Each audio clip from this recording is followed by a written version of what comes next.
could devise a little experiment where we take your forecasts and then give some of them straight, give some of them randomised, sometimes give Virgo, the Pisces forecast, etc., and then ask people how accurate they were.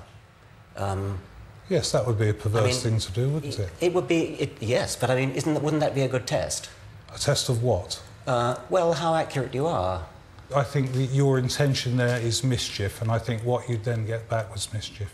Okay, well, my intention would not be mischief. My intention would be experimental test. Okay. Scientific test. Well, but even if it was mischief, how could that possibly influence it? I think it does influence it. I think whenever you do things with astrology, intentions are strong. I'd have thought you'd be eager. I mean, I'd have thought you'd really... See, the fact that you're not makes me think you don't really, in your heart of hearts, believe it. I don't think you really are prepared to put your reputation on the line. I just don't believe in the experiment, Richard. It's that simple.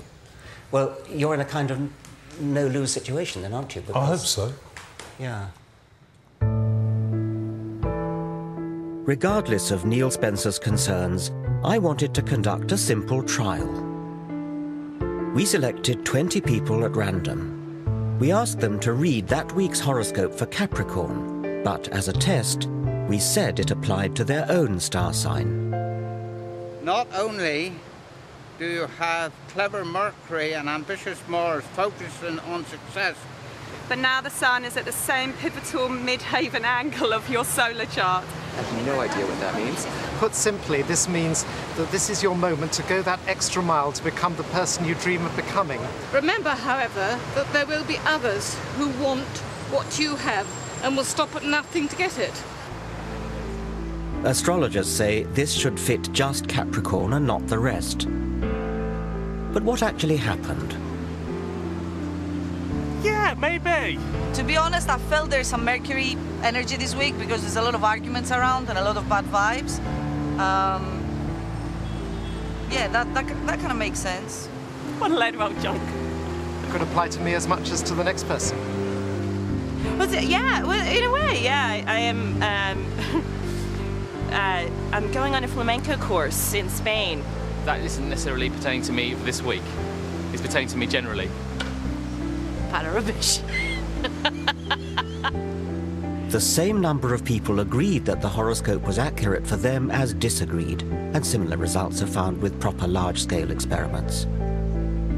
Technically, all but one of our group should have disagreed, namely our only Capricorn. Does it apply to you? Not at this moment, no.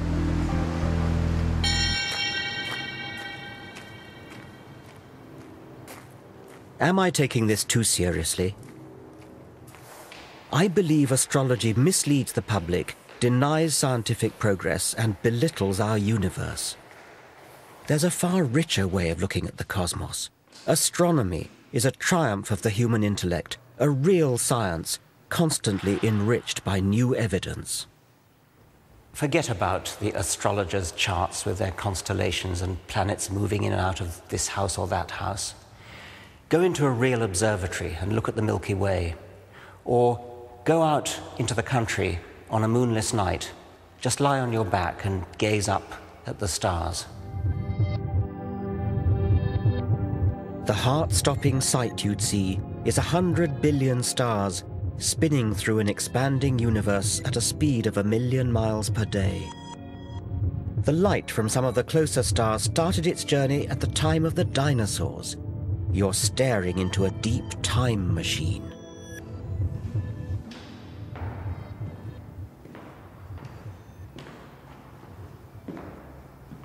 And yet, even as science unravels these natural wonders, our society is drawn to the slim pickings of supernatural belief. Half the British population now say they believe in paranormal phenomena. Over 8 million of us have owned up to consulting psychic mediums. What I want you to do, Richard, for me is just to pull me out 8 of them, please.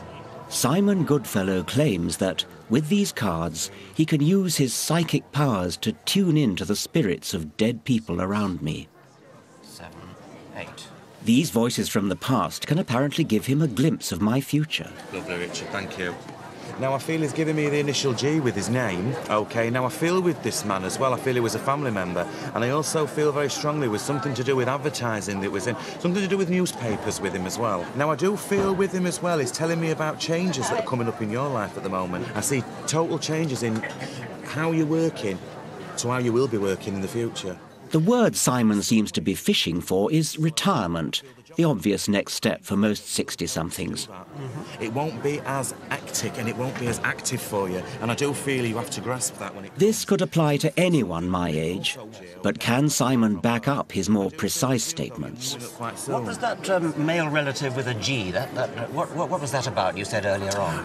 Right, the male relative with a G, right. I do feel with him, I don't feel he was a family member, but I do feel with him, right, it was some connection... I thought you said he was a family member, Did I say that? Did I with a family member? Yeah, I think you did. Right, OK. Maybe. Let me see if I can feel him here still. Yes, OK. Right, OK then. What I feel with him, right, I feel as though there was a lot of things. It was a very strong character. Another feeling he's giving me is it was very regimented as well, and I feel he served in some forces, in some way as well. But can you understand anybody with a military background that was connected to you? Well, I've got really nobody military in my background at all, and actually nobody beginning with G either. I don't Right, think. OK. Spirit G has rung no bells, but now another voice comes from the ether. Oh, well, she's giving me the initial E with the name. Now, I do feel with her as well, it's something to do with, I feel, a grandparent, and I want to give you an E-sounding name. My grandmother had a name beginning with E. At last, something I can identify with. E-sounding name. Yes. And tell me more about her. I mean, The lady, I do feel with her as well, she had a lot of cats. a lot of... Cats. It's cats. Perhaps not. She never had a cat. She hated cats, as a matter of fact. Right. She liked dogs, but she hated Right. cats. Well, I can understand. Not everybody, though. What you've got to also remember with this as well, not everybody can relate to everything that a reader will say. No. Not everybody. I mean, I've had people like yourself who have... Extraordinary claims require extraordinary evidence. Because normally people who come to these events come for a reason, and because they want closure and direction in their life. And also what you've got to think about, Richard, as well, some things are very raw to me. Psychics may believe they communicate with the dead, but I've seen no evidence for it. My concern is that for some people, this superstitious nonsense can be far from harmless fun. If you've lost somebody dear to you, and I'm trampling all over those memories by telling you that they're here now saying this and that, I mean, that's none of my business, and if I'm just doing it because I can earn some money out of it, I've known cases of people that have lost somebody, lost a child that's so dear to them, and they cannot get over the fact they've lost the child, and become addicted to these... OK, this is a lady who is trying to connect with somebody at the front here. Darren Brown is a celebrated illusionist, but also a skeptic. He makes clear his performances depend simply on mental tricks. She looks very, very elegant, and there's guilt on her part, a feeling of guilt. I think your father passed when you were very young as well. Is that right? He gives me the inside intelligence on how a psychic medium might exploit entirely earthly trade secrets. They're using a skill called cold reading, which is a way of communicating information to somebody where it sounds like they know everything about you and they can reveal facts seemingly about your life and describe your character in a way that you'd be amazed by. Whereas in fact it's a linguistic trick, or a set of linguistic tricks, where they're saying words and you're constantly supplying the meaning yourself, but it can be very convincing. She's asking about, I want to say Charlie, Charles. The psychic will, if it's with a group of people, throw out a name. Someone she left behind? Now, that name could refer to a person in the audience who's living, or it could refer to someone that's died, or it could be a friend of the person. You know, it really could be anything. So it's up to somebody to pick up on it and turn it into what they want it to be. Is it another relationship that you had? Sorry? That's my ex-husband's name. And of course, if they say, yes, that was my husband, then the reader can go, yes, that's right, he's here, he's saying he still loves you, or whatever that is, and they turn it back into, make it sound as if they were saying it was your husband, when in fact it could have been anybody, it could have been the name of the person that was sat there. Lily or Lucy or something like that. Yeah. Far from it being all vague or saying things that apply to just everybody, you'll get very specific details. She's saying something about a hat that you used to like, or something with a hat, yeah? One thing I saw was, there's a dog. He's saying something to do with his dog that used to sleep in the hallway. And the answer sort of came back, sort of, no. Yeah, well, it's something in the hall. It could be a picture of a dog, Is there a picture of a dog in the hallway? And the answer came back, no. I mean, I've just put up another picture. I put up a picture in the hallway of the family or something. That's it. He's saying he doesn't like the picture in the hallway. The dog was forgotten. But it actually started off talking about a dog.